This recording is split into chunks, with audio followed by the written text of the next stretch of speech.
Assalamu alaikum beta. Hope you all are doing well. Today we are going to discuss the past paper that you should get to know what types of questions are asked in frequently asked in the paper. तो आज यहाँ पर online ये जो class है या जो video में भेजूँगा इसका ये मकसद है कि पास्ट पेपर में किस पैटर्न के सवाल आते हैं and what which are the most we can say frequently asked questions कौन से हैं एंड टॉपिक्स कौन से हैं जिनको ज़्यादातर वो हिट करते हैं। इससे क्या होगा, you will get to know that how you should prepare yourself. Got it? तो ये पास्ट पेपर 20 से मैंने स्टार्ट किया, 2020 से स्टार्ट किया मैंने, ठीक है। The very first question we have, we prefer fruits dash sweets. अब यहाँ पर ये प्रीपोजिशन का सवाल है, आपके पास प्रीपोजिशन है कि on, over, from and to. अब यहाँ पर कह रहा है वी प्रेफर, फ्रूट्स को प्रेफर करते हैं, स्वीट्स को नहीं, ज़्यादा प्रेफर करते हैं फ्रूट्स को। Now what preposition should be placed over there? What should be the correct preposition? Actually ये जो prefer word है ये अपने साथ preposition to लेता है. This is also the topic from appropriate preposition. If you have read out my notes, यही same जो है सेंटेंस आपको वहाँ पर भी मिलेगा। तो जैसे हमारे पास कुछ एडजेक्टिव्स होते हैं, ये तो वर्ब है, प्रेफर जो है वर्ब अपने साथ टू लेता है, प्रेफरेबल भी टू लेता है अपने साथ। इसी तरीके से कुछ एडजेक्टिव हैं जिससे वो भी टू लेते हैं, जैसे सीनियर हो गया, जूनियर हो गया, सुपीरियर हो गया, इन्फीरियर हो गया। तो ये कुछ word, certain words are there, ये अपने साथ टू लेते हैं। तो प्रेफर भी उन्हीं वर्ड्स में से है जो अपने साथ फिक्स प्रीपोजिशन टू प्रीपोजिशन लेता है। तो it should be the correct answer and this is the correct way. Got it? दूसरा जुमला है the head master dash, the head master dash to speak to you. अब यहाँ पर आपके पास ऑप्शन है wants, is wanting, was wanting या वॉन्ट। पहली बात तो वॉन्ट तो आएगा नहीं क्योंकि हेड मास्टर आपका सिंगुलर है, आप इसको स्किप कर दें। अब आपके पास now you have the three options, wants, is wanting और वॉज वॉन्टिंग। अब मैं बताता चलूँ कि इज वॉन्टिंग भी नहीं होगा, वॉज वॉन्टिंग भी नहीं होगा। आपका जवाब होगा the head master wants to speak to you, this is the correct one। क्यों करेक्ट वांटिंग क्यों नहीं होता बेटा? क्योंकि कुछ ऐसे वर्ब हैं जो आईएनजी फॉर्म में नहीं लिखे जाते। ये भी this is also you can see in my notes, आपको वहाँ पर ये मिल जाएगा जहाँ पे हमने टेंस से शुरू किए या वर्ब का पोर्शन है, तो वहाँ पे बताया जा रहा है कि certain verbs can not be used in progressive tense. तो प्रोग्रेसिव मीन्स कंटिन्यूस टेंस में कौन से वर्ब्स हैं जिनको इस्तेमाल नहीं किया जाता? You can not say want wanting, I am wanting नहीं कह सकते, वांट वर्बे, ऐसे know verb, see verb, hope verb, you can not say I am hoping, I am wanting, I am seeing, I am knowing. तो ये ऐसे verb हैं जिनको या तो पहली फॉर्म में लिखा जाता है या सेकंड में या थर्ड फॉर्म में लिखा जाता है। इसको आप प्रोग्रेसिव टेंस यानी कंटिन्यूस टेंस में इस्तेमाल नहीं कर सकते।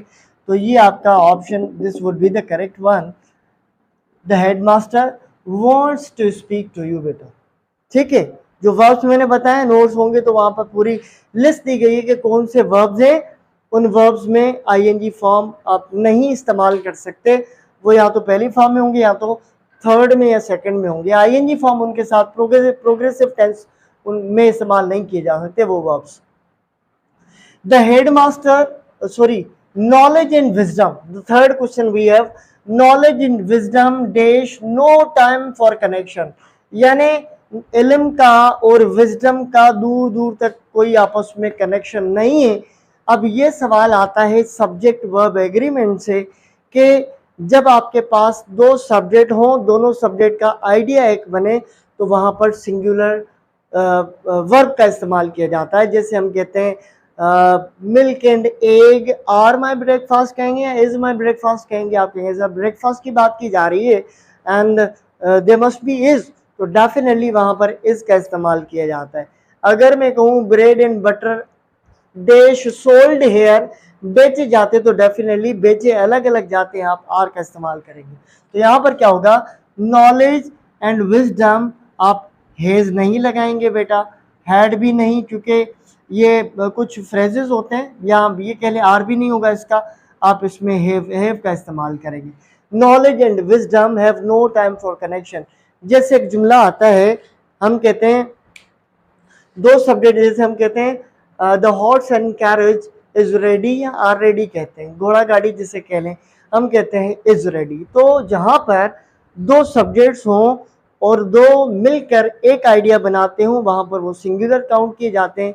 जहां पर दोनों के अलग आइडिया कनेक्शन नहीं होता उनके दरमियान, तो वहां पर प्लूरल का इस्तेमाल किया जाता है। जैसे हम कहते हैं ना, honesty is the best policy, ठीक है। Same here, knowledge and wisdom दोनों अलग चीजें हैं, दोनों का कनेक्शन नहीं है, तो आप इसके साथ हैव का इस्तेमाल करेंगे, ठीक है। Now this is the fourth question, this is from the article. अब जो सवाल आ रहे हैं आप नोट करते जाइएगा। फिक्स प्रीपोजिशन से आते हैं, नोट्स में ये सारे अवेलेबल हैं। हेड मास्टर वांट्स, ये वांट्स यहाँ पर वांट मॉडल में भी आता है, तो आप उसमें भी चेक कर सकते हैं। या स्टेट वर्ब कह लें आप, जो आईएनजी फॉर्म में वर्ब इस्तेमाल नहीं होते, ये उस कैटेगरी में ये भी नोट्स में अवेलेबल है। ये वर्ब एग्रीमेंट का सवाल है, तो वर्ब एग्रीमेंट के तकरीबन 10-12 पेजेस हैं, आप वो उनको गो थ्रू कर लीजिएगा। जो जिनको जो जो मेरी क्लासेस ले चुके हैं, जो नहीं ले चुके बेटा तो कोशिश करेंगे उनके लिए भी हम अपलोड कर लेंगे सारे का सारा। क्वेश्चन नंबर 4 है, umbrella is of no avail against thunderstorm. जब तूफान आता है, थंडरस्टॉर्म आता है, तो छतरी का कोई काम नहीं है। यहाँ पर आप कहेंगे सर द लगाएं, अ लगाएं, एन लगाएं, तो बेटा very simple way, an umbrella.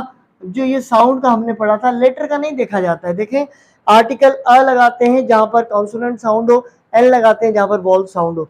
An umbrella कहते हैं, आप इसे अ अम्ब्रेला या द अम्ब्रेला नहीं कहेंगे। हाँ, द अम्ब्रेला कहेंगे जब वो पार्टिकुलर बात की जाएगी। जैसे यहाँ पर जनरल बात की जाती है कि भाई थंडर स्टॉर्म में अम्ब्रेला की कोई जरूरत नहीं है, कोई फायदा नहीं है।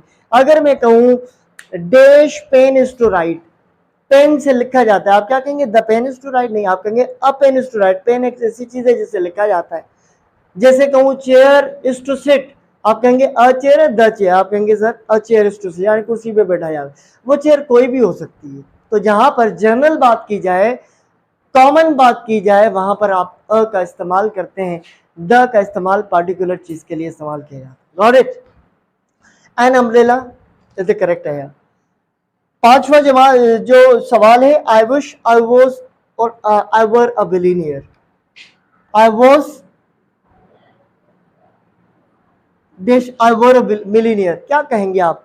आपका करेक्ट ऑप्शन क्या होना चाहिए बेटा? देखें, जब भी विश वाले जुमले हो, कंडीशनल वाले हो, ये भी जो है ना कंडीशनल सेंटेंसेस में पढ़ा चुका हूँ। जहां पर विश की बात की जाए या कंडीशनल ऐसी कोई बात जो आप ख्वाहिश करते हैं, हम कहते हैं वुड देट, काश ऐसा होता, काश ऐसा होता, काश में अमीर होता, आई विश। अब क्या होगा, जब ऐसे विश वाले जुमले होते हैं तो उसमें आप हमेशा वॉज का इस्तेमाल कभी भी नहीं करेंगे, आप वर का इस्तेमाल करेंगे। ये भी कंडीशनल के टाइप में आता है बेटा। कंडीशनल का एक सवाल यानी ये भी आया हुआ है, तो ये टॉपिक भी माइंड में रखिएगा, ठीक है। आर्टिकल हो गया हमारा, सब्जेक्ट वर्ब एग्रीमेंट हो गया, टेंसेस का हो गया। अब हमारे पास आया है कंडीशनल, जो 4 टाइप ऑफ सेंटेंसेस है उसका सवाल है। उसमें आप इसको देखिए, आई वर, यानी कंडीशनल में आई वर, ही वर, दे वर, शी वर, सबके साथ वर लगाया जाएगा। वॉज का कोई कॉन्सेप्ट नहीं है कंडीशनल सेंटेंस में जब अनफुलफिल विश की बात की जाए। छठा सवाल है, no star is bright than moon. अब यहाँ पर ये जो सवाल दिया गया है ना बेटा, ये दिया गया है एडजेक्टिव से, कंपैरिजन से। ये भी डिटेल में पढ़ा चुका हूँ, एडजेक्टिव कंपैरिजन में पढ़ा चुका हूँ। No star is more bright तो कर ही नहीं सकते, क्योंकि ब्राइट का ब्राइटर से बन जाता है। No star is brighter than moon के साथ आर्टिकल लगता है, तो बेटा द मून होगा। ये एक्चुअल में 4 सेंटेंस से आपने करेक्ट ढूंढना था, तो मैंने ऐसा जुमला ढूंढा जिसमें आर्टिकल मिसिंग था, ये भी, और यहाँ पर ब्राइट लिखा हुआ था, ये भी। तो अब इसको करेक्ट कैसे करेंगे? नो स्टार इज ब्राइटर, यहाँ पर ब्राइट हो गया। दो चीजों में कंपैरिजन करने के लिए कंपैरेटिव डिग्री का इस्तेमाल करते हैं। No star is brighter than, खाली मून नहीं होगा, देन द मून होगा, फिर जाके इसकी करेक्शन हो जाएगी। तो कंपैरिजन में उस टॉपिक को भी, यानी एडजेक्टिव को भी, पॉजिटिव कंपैरेटिव सुपरलेटिव को अच्छे तरीके से देख लीजिएगा बेटा। उसके बाद नंबर 7 सेंटेंस है, she always carried an umbrella. Identify the tense में जो मोस्ट इंपॉर्टेंट टॉपिक्स हैं NMT के या मेडिकल के टेस्ट के, वो मैं लिखवा चुका हूं कि इनको आप अच्छे तरीके से देख लेना। देखें जो टॉपिक करवाए उनके सवाल आए, जो मैंने टॉपिक्स बताए मोस्ट इंपॉर्टेंट उनसे सवाल आए। She always carried an umbrella, आपने टेंस को इस्तेमाल, टेंस ढूंढना है, आपने टेंस फाइंड आउट करना है कौन सा है। पूछा जाएगा बताओ बेटा ये टेंस कौन से है, प्रेजेंट सिंपल का है, पास्ट सिंपल का है, फ्यूचर सिंपल का है। आप कुछ ना करें, सब्जेक्ट के बाद देखें वर्ब की फॉर्म कौन सी है बेटा, वर्ब की फॉर्म सेकंड है तो पास्ट सिंपल टेंस होगा ये वाला। तो आइडेंटिफिकेशन ऑफ टेंस भी आता ही आता है। आठवां सवाल है, the first innings consist of 4 6 and 3 4s। Topic में एपोस्ट्रोफी के टॉपिक में ये वाला पोर्शन करवा चुका हूं कि नंबर के साथ भी एपोस्ट्रोफी एस आता है प्लूरल बनाने के लिए। His first innings consist of 4 6s, यानी 6 के बाद एपोस्ट्रोफी लगा कर एस लगाएंगे, 3 4s 4 के बाद एपोस्ट्रोफी लगा के एस करेंगे। तो नंबर और लेटर का प्लूरल बनाने के लिए एपोस्ट्रोफी एस का इस्तेमाल किया जाता है। मैंने उस दिन भी कहा था ये सवाल इस पैटर्न का आया हुआ है, तो ये रहा वो सवाल जो मैंने बताया था एपोस्ट्रोफी से आने वाला सवाल। उसके बाद जो पहली मेरी वीडियो मैंने अपने चैनल पे छोड़ी है वो है सीक्वेंस ऑफ पर्सनल प्रोनाउन। मैंने यहाँ पर करेक्ट सीक्वेंस लगाई है, लेकिन वर्ब मैंने गलत लगाया है। यहाँ पर लिखा हुआ है ही एंड आई वॉज प्लेइंग। ज्यादातर दोस्त क्या करते हैं, फ्रेंड्स या स्टूडेंट्स क्या करते हैं, आई को देखकर वॉज को प्रेफरेंस देते हैं। लेकिन बेटा आप देखें यहाँ पर कंपाउंड सब्जेक्ट यानी कि 2 सब्जेक्ट हैं, कि ही सब्जेक्ट लगा हुआ है, दूसरा आई लगा हुआ है, दोनों अलग अलग है। जब ये अलग अलग होते हैं तो आप ये सिंगुलर नहीं काउंट करेंगे, आप इनको प्लूरल काउंट करेंगे। मस्ट बी वर आना चाहिए, वॉज नहीं आएगा बेटा, ठीक है। तो ये टॉपिक भी हम कर चुके हैं। नंबर 10 क्वेश्चन है, every one of the prison is full. अब बेटा ये हमने ये भी इंडेफिनेट डिस्ट्रीब्यूटिव प्रोनाउन जो हमने किए थे उसमें किया था, ठीक है, और ये भी सब्जेक्ट वर्ब एग्रीमेंट में करवा चुका हूं। एवरी वन ऑफ, जब याद रखिएगा ऑफ के बाद जो भी नाउन प्रोनाउन आएगा ऑलवेज प्लूरल होगा। अब वो एवरी वन ऑफ हो, ईच ऑफ हो, वन ऑफ हो, सम ऑफ हो, कोई भी ऑफ के बाद जो भी नाउन प्रोनाउन आएगा मस्ट बी प्लूरल। आप यहाँ पर प्रेजेंस करेंगे। इज फुल बिल्कुल ठीक है बेटा, इज फुल बिल्कुल ठीक है। अब क्या रहा है, बहुत सारे प्रेजेंस है, उनमें से एक फुल है, तो आप क्या करेंगे, क्योंकि आपका सब्जेक्ट यहाँ पर प्रेजेंस नहीं, आपका सब्जेक्ट एवरी वन है, हर एक तो ये सिंगुलर होता है, आप उसके साथ वर्ब भी सिंगुलर लगाएंगे बेटा। ओके बेटा, सो the 11th question we have not only the parents but also their son dash for interview। अब ये पैसिव वॉइस का जुमला है, लेकिन आपने क्या करना है, आपके पास 2 सब्जेक्ट है, एक आपके पास सब्जेक्ट है पेरेंट्स और दूसरा आपके पास सब्जेक्ट है देयर सन। नाउ कंफ्यूजन क्या होती है, कंफ्यूजन ये होती है कि सन के साथ वर्ब लगाया जाए या पेरेंट्स के साथ लगाया जाए, दिस इज बिट कंफ्यूजिंग। अब क्या करेंगे आप, अगर आप पेरेंट्स को देख के लगाते तो हैव बीन कॉल्ड हो जाएगा, अगर बेटे को देख के लगाएंगे तो हैज बीन कॉल आ जाएगा, इंटरव्यू के लिए बुलाया गया है।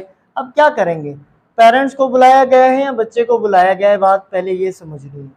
नॉट ओनली दी पेरेंट्स, ना सिर्फ बच्चों, यहाँ पे कह रहा है नॉट ओनली दी पेरेंट्स, ना सिर्फ बच्चों को, लेकिन ना सिर्फ पेरेंट्स को बल्कि उसके बच्चे को भी इंटरव्यू के लिए बुलाया गया है। अब यहाँ पर आपका हमारे पास कुछ कोऑर्डिनेटिंग कंजंक्शन होते हैं, जैसे हमारे पास होता है ईदर और नीदर नॉर, ये हमारे कुछ कोरिलेटिव कंजंक्शन होते हैं, ये भी उसी में शामिल है।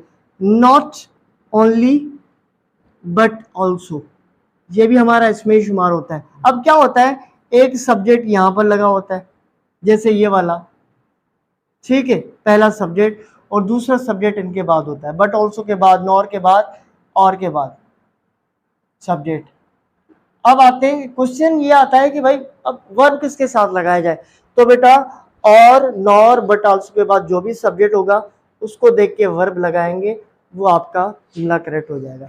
और के बाद नाउन सिंगुलर है तो वर्ब सिंगुलर लगेगा, नॉर के बाद सब्जेक्ट सिंगुलर है तो वर्ब सिंगुलर लगेगा, बट ऑल्सो के बाद सिंगुलर है तो सिंगुलर, अगर इन सब के बाद प्लूरल है तो वर्ब भी प्लूरल लगेगा। अब देखें, बट ऑल्सो के बाद देयर सन, यहाँ पर सिंगुलर है, जब सिंगुलर है तो आप कहेंगे हैज बीन कॉल्ड इनको कोरिलेटिव कंजक्शन कहा जाता है। ईदर, नीदर, नॉट ओनली, इनसे पहले वाले नाउन को छोड़कर आपने देखना है और, नॉर, बट आल्सो के बाद जो भी लिखा हुआ है उसको देख के आपने वर्ब लगाना है। मिसाल के तौर पर जुमला है ईदर ही और आई कमिंग, इधर ही और आई कमिंग। अब आपके पास ऑप्शन है इज, एम, आर, बताओ क्या लगाओगे, इज कमिंग, एम कमिंग या आर कमिंग। डेफिनेटली मैंने क्या बताया, और, नॉर, बट आल्सो के बाद जो भी होगा। अब और के बाद क्या है बेटा, आई लगा हुआ, तो आई के साथ एम लगाया जाता है। इस चीज को ध्यान में रखना है। ये तीन जो है ना स्ट्रक्चर्स हैं, इधर और, नीदर और, नॉट ओनली, आल्सो, ये ऐसे हैं। इनके बाद वाले जो है सब्जेक्ट को देख के वर्ब डिसाइड किया जाता है। सब्जेक्ट सिंगुलर तो वर्ब सिंगुलर, सब्जेक्ट प्लूरल तो वर्ब प्लूरल।